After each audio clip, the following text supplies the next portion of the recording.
today. This will be our first time to try and travel by train to another Scandinavian country. So we're here in the central station of Stockholm, and as you can see behind me, those are the trains that going somewhere else. And we'll be at platform 1880 going to Malmo, and then from Malmo we'll be transferring to another train that will bring us directly to Copenhagen. So yeah, we'll take you all the way, and at the same time we purchased the ticket online. Okay, so everything's so convenient. You just have to follow the signages going to the train station. So yeah, it will be kind of handy for tourists. So if you're with us.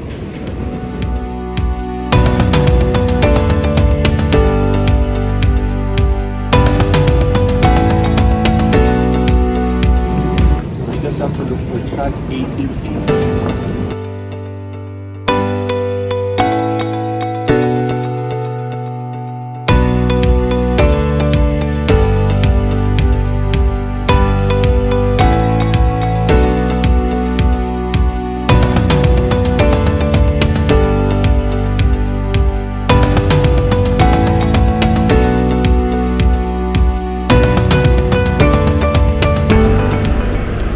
One thing that you must always remember when you're boarding a train here in Europe is to always validate your ticket before boarding. If not, you might be penalized while you're on board. There are some inspectors roaming around, and once you did not validate your ticket, even though you do have your ticket, I think 60 euros will be charged to you.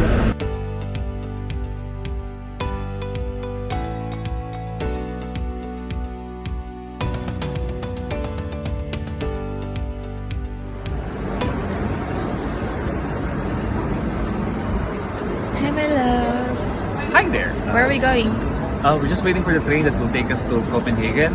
This will be the third Scandinavian country that we'll be visiting in this trip. It's all so surprisingly great. Yeah, everything comes unexpectedly, and it's an opportunity that we cannot miss. Excited for that.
Copenhagen, and right across the central station is there. It's a food hall wherein there's a lot of mixed dishes inside. So going to go in, try it out, and have lunch. I'm kind of hungry.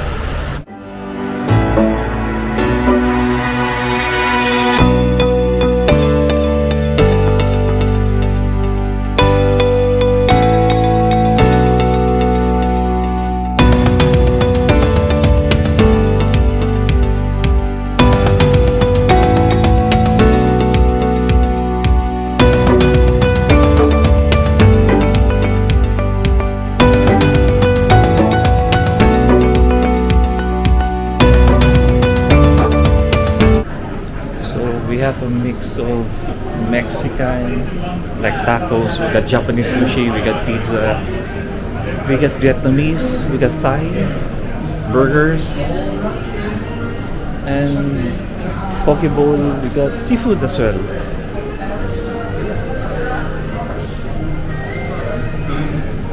I guess we'll have something to eat. So our first meal of the day is right here in Tivoli Food Hall, and let me show you what food we have selected. So here we have tacos, and we got Thai, another Thai, and we're looking for Asian food. We look for Asian food. We want rice because we're so hungry from the trip. So chow time.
My love, where are you going?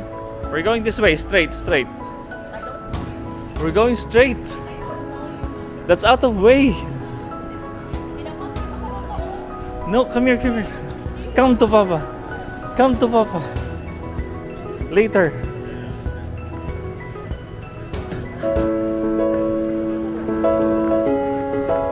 I'm not aware with what happened to this Google map, and it took us to this shopping district, and all the famous brands are here.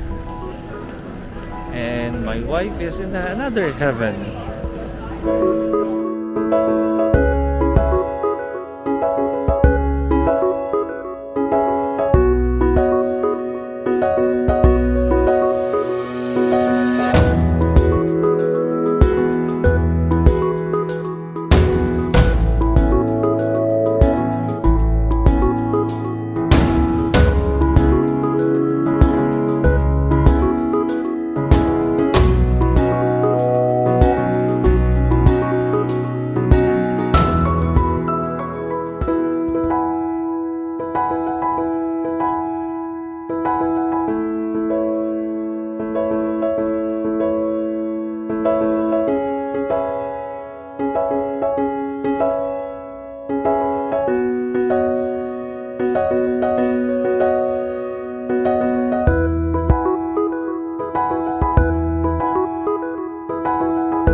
Hi, so we're now here in Jifion Fountain, wherein, as per the story, she turned her sons into bulls so that she can flow more land.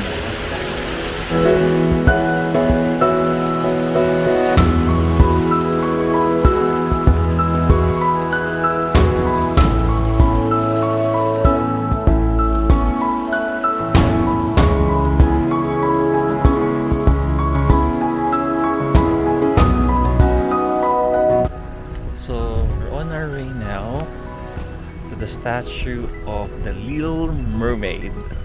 You might wonder why there's a Little Mermaid statue here. It's a tribute to the writer and creator of this Little Mermaid character, wherein he's from this place. This statue was inspired by Christian Andersen's fairy tale of the same name, so the Little Mermaid, made by Edvard Eriksson.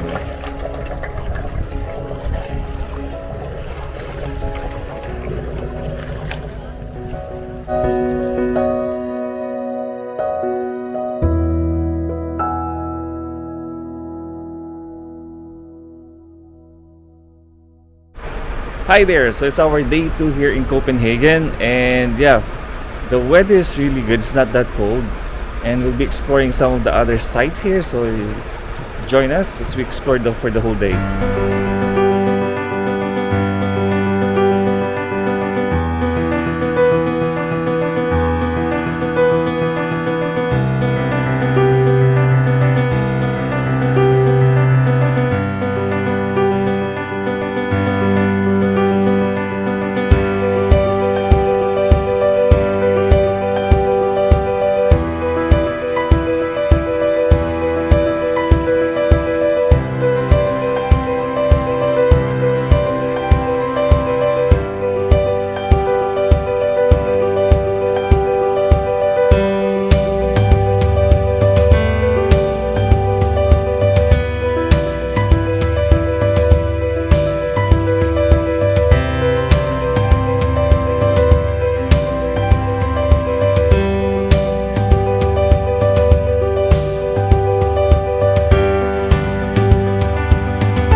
Hi, so we're now here in the King's Garden and we'll be checking out the statue of Hans Christian Andersen.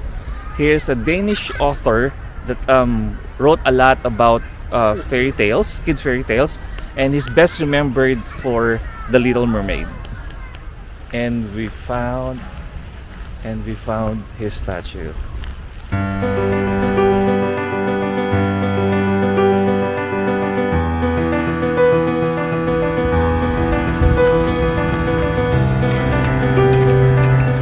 Hans Christian Andersen is calling me.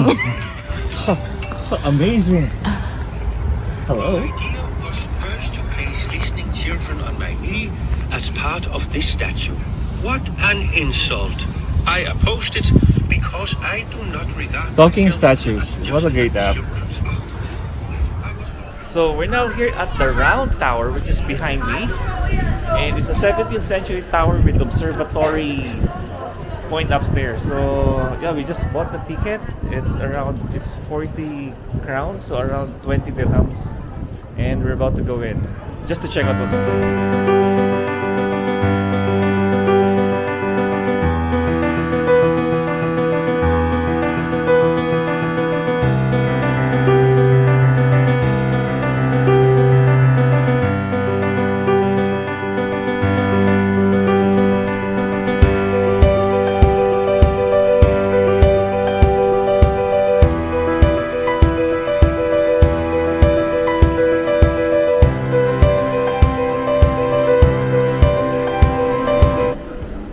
How are you feeling, my love? I don't know how high it is, but it just keeps on moving round and around.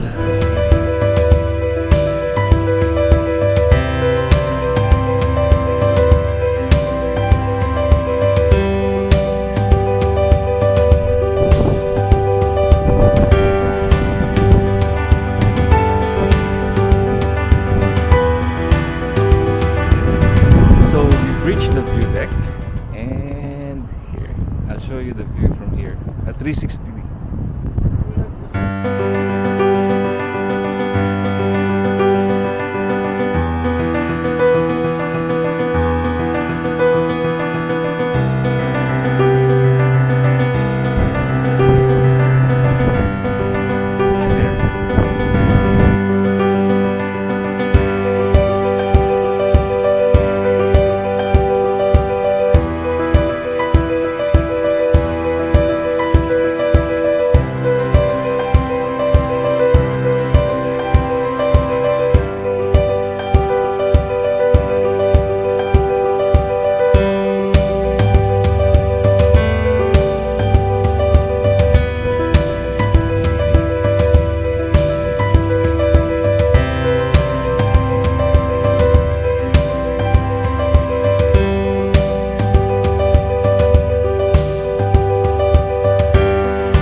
Church of Our Savior, and one of our objectives every time we visit a country or a new place is to make sure that we will visit some of their churches, especially the famous ones. And this one is in Copenhagen. It's one of the famous icons. It's called the Church of Our Savior, and it's famous because you can climb the 400 steps so that you can reach the top. And this is how the top looks like. It's a view deck. There, for you to be at the view deck.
It's our last day today in Copenhagen, and we're currently here. It's 2:01, and we'll be having our 3 o'clock train ride going back to Stockholm. And behind me is the Copenhagen Central Station. So let's go and look for our platform and the train so that we'll be ready going back to Stockholm, Sweden. Okay. Thank you for joining us in this trip, and we hope you had fun and you learned something about this Copenhagen short trip. Thank you very much, everyone.